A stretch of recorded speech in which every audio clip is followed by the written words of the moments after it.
नमस्कार दोस्तों, स्वागत है आपका स्मार्ट स्टडीज़ में। जब हम आपको chapter 3 reconstitution of partnership firm के फर्स्ट पार्ट में थोड़ा बहुत इसका जो बेसिक्स है, सबसे आसान चैप्टर पूरी सब्जेक्ट में यही है। लगभग सभी चैप्टर आसान है लेकिन सबसे ज़्यादा यही है। तो इसमें सबसे पहले मीनिंग हम जानते हैं कि रिकॉन्स्टिट्यूशन ऑफ पार्टनरशिप फर्म की मीनिंग क्या होती है।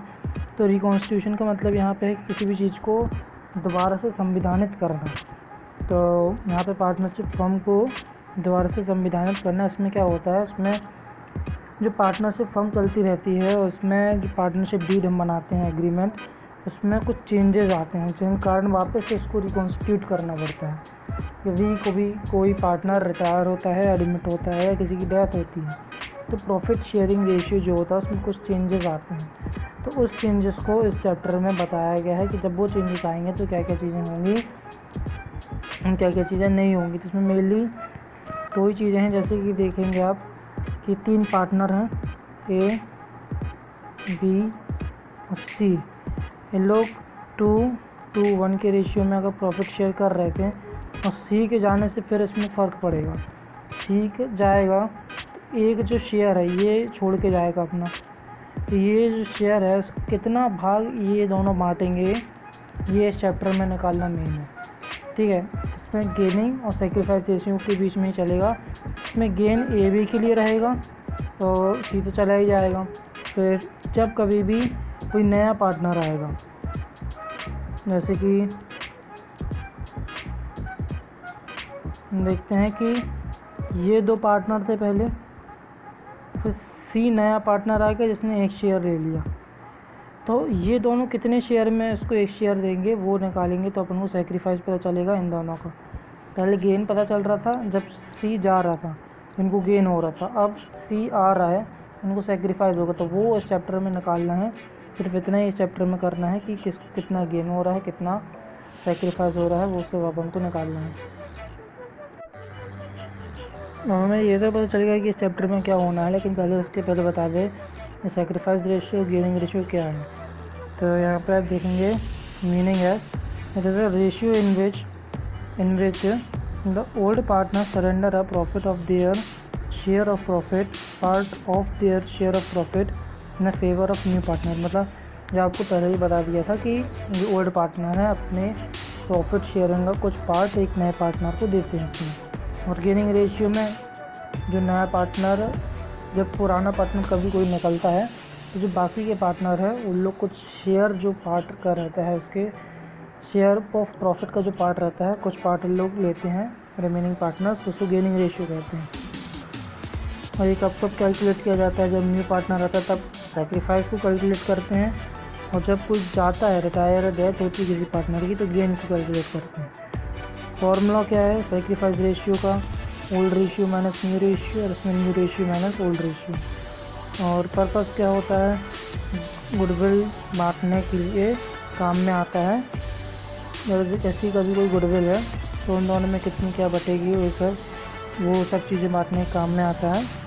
और इसमें जितनी भी अनडिस्ट्रीब्यूटेड चीज़ें रहती हैं गुडविल, आपको कोई प्रॉफिट है, रिजर्व वगैरह है, जिसमें शेयर जाने वाले का भी रहता है तो उसको बांटा जाता है उसमें। तो अब जैसे कि हमें फॉर्मूला भी इसका पता चल गया है, तो हमें old ratio new ratio question में दिए रहते हैं, कई जगह पर फाइंड करना पड़ता है, लेकिन ज़्यादातर दिए रहते हैं ओल्ड रेशियो न्यू रेशियो। इन सब में सेक्रीफाइस और गेनिंग रेशियो निकालना पड़ता है। इसका एक जो मेन कॉन्सेप्ट ऐसा है, जैसे कि 3 पार्टनर हैं ए बी सी 3 पार्टनर हैं और इनका कुछ भी रेशियो होगा, और सी अगर जाता है तो, और सी का जो है रिजर्व गुडविल में कुछ हिस्सा है, सपोज 5000 उसका रिजर्व सरप्लस में हिस्सा है 5000 की मेन चीज़ है, ये 5000 सी का हिस्सा है किसमें, रिजर्व में और सरप्लस में। तो ये जो 5000 रुपीज़ जो हैं ये ए बी को देना पड़ेगा, क्योंकि ये गेन कर रहे हैं, ये अपने शेयर इनको दे रहा है ना, तो जो इनको शेयर दे रहा है ये गेन कर रहे हैं शेयर से।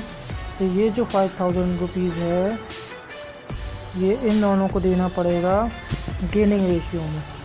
गेनिंग रेशियो मतलब 5000 में सपोज 1:1 इनका गेनिंग रेशियो होगा, तो 250 ये देगा, 2500 ये देगा, 2500 ये देगा, ऐसा रहेगा। इसमें ये है गेनिंग रेशियो में कि जब कभी भी जो है ऐसा होता है कि कोई पार्टनर जाता है और उसका शेयर है गुडविल में, तो उसका जो शेयर ऑफ गुडविल है वो रिमेनिंग पार्टनर जो गेन कर रहे हैं उनको देना पड़ेगा। और ऐसा ही कुछ एडमिशन में भी होता है।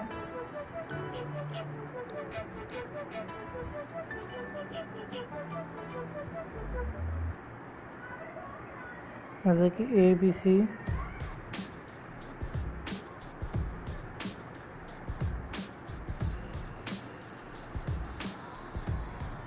ये भी दो पार्टनर थे।